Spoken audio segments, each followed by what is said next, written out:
प्यारे दोस्तों, पीडीएफ के अंदर बहुत ही शानदार प्रश्न आज की इस वीडियो में रहने वाले हैं। और जैसा कि आप देख पा रहे हैं, अच्छे अच्छे क्वेश्चंस आज की इस वीडियो में लेकर आया हूं आप सभी विद्यार्थियों के लिए। जो विद्यार्थी नए हैं, चैनल को सब्सक्राइब कर लीजिएगा और फेसबुक पेज से जुड़ जाइएगा, फॉलो कर लीजिएगा, वीडियो को लाइक कर दीजिएगा और एक प्यारा सा कमेंट इस मेहनत के लिए होना चाहिए। जितने भी प्रश्न मैंने इकट्ठे किए हैं जो आपके सीईटी एग्जाम के लिए काफ़ी वैल्यूबल है। जो विद्यार्थी टेलीग्राम से नहीं जुड़े हैं, कुछ अति महत्वपूर्ण और जो रिपीट होने वाले क्वेश्चन है वो हमारे टेलीग्राम चैनल पे आते हैं। और जो विद्यार्थी व्हाट्सएप से नहीं जुड़े हैं तो ये नंबर, इस नंबर पे आप अपना शुभ नाम और सिटी सेंड कर दीजिएगा। जल्दी ही ऑफलाइन टेस्ट सीरीज CET 10+2 के लिए होने जा रही है। तो प्यारे विद्यार्थी जुड़ जाइएगा और जितने भी साथी हैं उन सभी को इस वीडियो को ग्रुप में भी शेयर कर देना। आज का पहला प्रश्न आपकी मोबाइल स्क्रीन पे ये वाला रहा। साइंस का बहुत ही खतरनाक प्रश्न है। लगभग 10 प्रश्न आपके इस एग्जाम्स के अंदर पूछा जाएगा। दोस्तों, जनरल साइंस का पहला प्रश्न देखिए, निशानंदता यानी रतौंधी रोग किसकी कमी के कारण होता है? यानी मैं कहूं रात का अंधापन। जब आप रात में उठकर चलते हैं तो आपको दिखाई नहीं देता है। नहीं देता है मतलब क्या है? आपको निशंदा है, आपको रतौंधी रोग हो गया है। लेकिन कारण पूछा है किसकी वजह से होता है, तो विटामिन ए की कमी से। जैसा कि आप गाजर नहीं खाते हैं तो वैसे तो सर्वाधिक विटामिन ए जो है वो गाजर के अंदर होता है। तो गाजर आपको जो है खानी चाहिए अगर आप में अंधापन या ऐसी समस्याएं हैं तो। विटामिन बी की कमी से बेरी रोग होता है, सी से सक्रिय रोग होता है और डी की कमी से आपको बताऊं तो रिकेटस नाम का एक रोग हो जाता है। चलिए, आज का दूसरा प्रश्न, निकट दृष्टि दोष निकट की स्पष्ट वस्तु दिखाई नहीं देती है। आपके पास कोई वस्तु है, फॉर एग्जाम्पल आपको वीडियो में देख रहे हैं जो चीजें अक्सर है वो दिखाई नहीं दे रहे, आप बुक्स पढ़ते हैं तो दिखाई नहीं दे रहा है, तो स्पष्ट दिखाई नहीं देती है, तो वो कौन सा दोष हो सकता है मेरे दोस्तों? वो दूरदृष्टि दोष होगा, क्योंकि ये हमेशा उल्टा होता है। क्या होगा? उल्टा होता है। तो दूरदृष्टि दोष बिल्कुल करेक्ट आंसर रहेगा।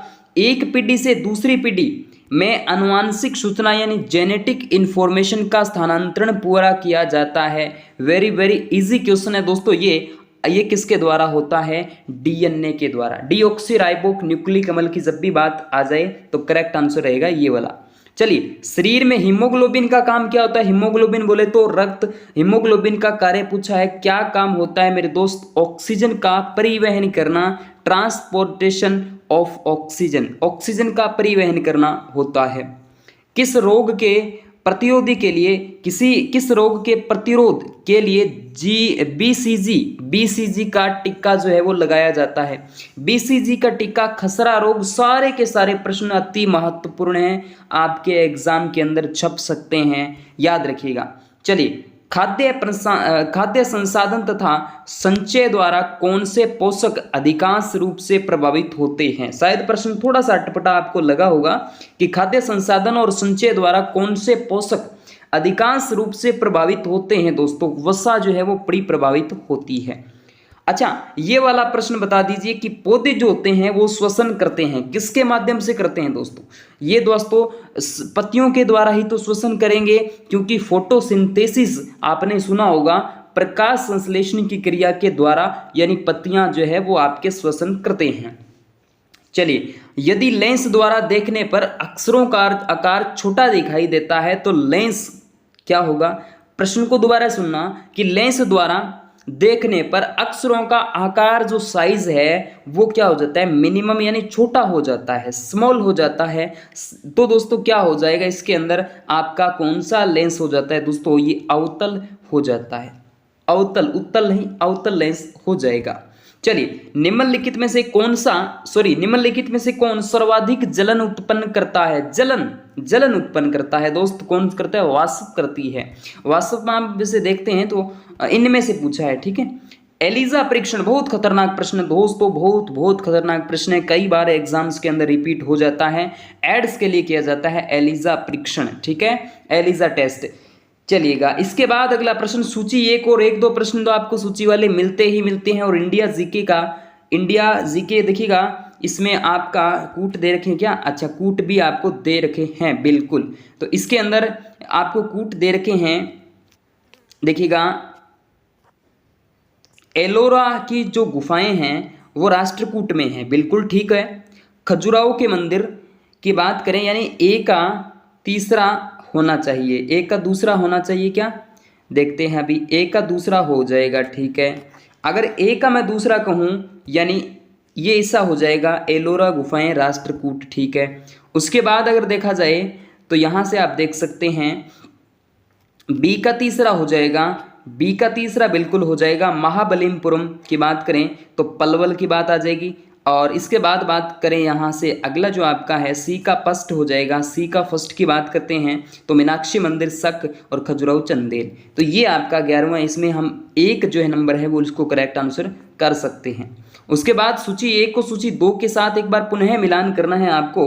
और यहाँ पर आप देखेंगे कि सूची 1 में देखिएगा यहाँ से आपको क्या दर्शाया जा रहा है, कुछ इस तरीके से आप देखते हैं। असहयोग आंदोलन की जब भी बात आ जाएगी तो असहयोग आंदोलन 1920 के अंदर होता है, चोरा चोरी 1919 के अंदर होता है, तो असहयोग आंदोलन 1920 के अंदर होता है। ये अच्छा प्रश्न है। सविनय अवज्ञा आंदोलन ये दोस्तों 1900 कब हो जाएगा, ये 1930 के अंदर हो जाएगा। भारत छोड़ो आंदोलन जो है दोस्तों वो कब होता है, तो वो आपका हो जाएगा 1937, डी का फर्स्ट हो जाएगा, डी का फर्स्ट 1942 के अंदर, और ये दोस्तों 1937 के अंदर हो जाएगा। तो कुछ इस तरीके से आप 4 3 2 1 करेंगे तो बिल्कुल दूसरा करेक्ट आंसर रहेगा। चलिए अगला प्रश्न आपके सामने कुछ इस तरीके से कि स्थानीय शासन व्यवस्था को किस वायसराय के समय प्रोत्साहन मिला था। स्थानीय शासन व्यवस्था को किस वायसराय के समय प्रोत्साहन मिला था, तो यहाँ अगर आप करते हैं लॉर्ड रिपन के द्वारा जो है प्रोत्साहन मिलता है। चलिए अगला प्रश्न देखिएगा, स्थापित सिंधु घाटी सभ्यता जिन नदियों के तट पर बसी हुई है, बताइएगा। इंडिया हिस्ट्री का खतरनाक प्रश्न है ये, भारतीय इतिहास का ये प्रश्न अच्छा है कि स्थापित सिंधु घाटी सभ्यता जिन नदियों के तट पर बसी हुई है वह है। सिंधु घाटी सभ्यता है दोस्तों कौन सी, ए और बी, बी सी और ए, यहाँ अगर देखा जाए तो कौन सा हो सकता है, तो यहाँ सिंधु है, चेनाब है, झेलम है, तो यहाँ 1 2 और 3 दे रखा है, तो यहाँ अगर देखा जाए तो झेलम, ये तीनों नदियाँ आपके करेक्ट आंसर हो जाएगी। भारत में तंबाकू की खेती किसके शासनकाल में प्रारंभ हुई है, किसकी खेती है दोस्तों, तंबाकू की खेती है। तो तंबाकू की खेती जहांगीर के शासनकाल में जो है वो प्रारंभ होती है। अगला प्रश्न आपके सामने कुछ इस तरीके से आ जाता है कि ऊंचे क्षेत्रों में लेटेराइट की रचना होती है। ऊंचे जो क्षेत्र होते हैं उनमें लेटेराइट की जो है वो स्थापना यानी रचना होती है दोस्तों। ये आपका इसमें हो जाएगा अम्लीय जो है मृदा यानी रचना है, मृदा है।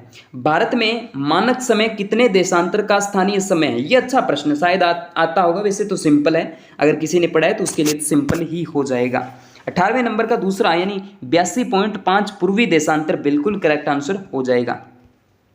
उसके बाद देखिएगा अगला जो प्रश्न आपके बीच में कुछ इस तरीके से ये वाला रहा, देखिएगा प्रश्न को समझने की कोशिश करना। सूची 1 और सूची आपके सामने दे रखे हैं। अभ्यारण्य, अच्छा प्यारा प्रश्न दोस्तों। जिम कॉर्बेट अभ्यारण्य आपने सुना होगा, गिर राष्ट्रीय उद्यान जो है आपके गुजरात में आ जाता है, सिमली पार्क है, और काजीरंगा आपने सुना ही होगा। ये सारे अभ्यारण्य आपने सुने हैं लेकिन आपको लोकेशन भी याद होगी। लेकिन देखिएगा काजीरंगा जो है दोस्तों आपके एक सींग वाला गेंडा जो उसके लिए प्रसिद्ध माना जाता है, इंपॉर्टेंट प्रश्न है, याद रखिएगा। दूसरे की बात करते हैं दोस्तों, तो यहाँ आप देख सकते हैं कि सिमली पार्क तेंदुआ के लिए जाना जाता है, प्रसिद्ध है तेंदुआ अभ्यारण्य के रूप में। और उसके बाद में गिर की बात करते हैं तो गिर शेर के लिए और जिम कॉर्बेट हाथी के लिए। तो इसमें हम 3 2 4 1 बिल्कुल करेक्ट आंसर रहने वाला है इस कूट के माध्यम से। अगला प्रश्न देखिएगा, मैंग्रोव किसे कहते हैं, प्यारा प्रश्न है का, मैंग्रोव किसे कहते हैं दोस्तों। सीईटी एग्जाम इंडिया जीके तो बिल्कुल पूछा जाता है। मैंग्रोव जो वनस्पति या जो किसे कह सकते हैं, वैसे तो अगर देखा जाए तो लवण कच्छ का एक प्राकृतिक वन हम जो है वो कह सकते हैं, मैंग्रोव वनस्पति की बात यहाँ से की जाती है। 21वां प्रश्न देखिएगा दोस्तों आपके सामने कुछ इस तरीके से। 21वां प्रश्न जो है यह आ चुका है। एक तरफ बांध है, दूसरी तरफ उनकी नदियां हैं। तो 1 नंबर जो है फरका की जब भी बात करते हैं तो गंगा पर ये बांध बना हुआ है। उसके बाद बात करें टिहरी की बात करते हैं तो ये भागीरथी बिल्कुल करेक्ट रहेगा। उसके बाद थीन की बात करते हैं तो रावी है, और नागार्जुन कृष्णा नदी की बात यहाँ से आ जाती है। तो इसमें अगर देखा जाए तीसरा बिल्कुल करेक्ट आंसर हो जाएगा। चलिए अगला प्रश्न देखिएगा, सूची 1 को सूची 2 के साथ पुनः यहाँ पे मैच करना आ जाता है आपके सामने, तो निम्न को सुमेलित करेंगे। एक तरफ नगर है, दूसरी तरफ उद्योग है, तो देखिएगा ए का चौथा हो जाएगा। अहमदाबाद की बात करते हैं, सूती वस्त्र बिल्कुल हम अच्छे से जानते हैं, वस्त्रों के लिए जाना जाता है। राउरकेला की जब भी बात करते हैं दोस्तों, लोहा इस्पात के लिए आपने सुना होगा। कपूरथला की जब भी बात करें तो दोस्तों ये रेल कोच के लिए, और बरौनी की बात करते हैं दोस्तों तेल शोधन के लिए, बड़ा इंपॉर्टेंट है। 1 number is the correct answer रहेगा यहाँ पर। चलिए अगला प्रश्न आपके सामने कुछ इस तरीके से आने वाला है, ये रहा अगला प्रश्न। निम्नलिखित में से वे कौन से स्थान है जो विश्व की सबसे ऊंची सड़क द्वारा जुड़े हुए हैं? विश्व की सबसे ऊंची सड़क जो है दोस्तों वो आपके आ जाती है मनाली, और लेह का नाम यहां से लिया जा सकता है। चलिए उसके बाद भारत का सबसे बड़ा बंदरगाह आपसे पूछ लिया कि भारत का सबसे बड़ा बंदरगाह मुंबई बंदरगाह जो आ जाता है। चलिए उसके बाद अगला 25वां, भारत में पंचायती राज व्यवस्था का शिल्पी किसे कहा जाता है? किसमें भारत में पूछा है? इंडिया में पूछा है दोस्तों, BR मेहता को जाना जाता है। ये दोस्तों आपके सामने मैंने 25 प्रश्नों पर डिस्कस किया, और भी इसी तरीके से अभी तो राजस्थान जीके बाकी है दोस्तों, जहां से प्रश्न उठने की संभावनाएं व्यक्त होती है, और वो प्रश्न भी जैसे देख सकते हैं PDF के अंदर, वो सभी प्रश्न आपके लिए करवाऊंगा जल्दी ही, अब बहुत अगले वाली में, ठीक है।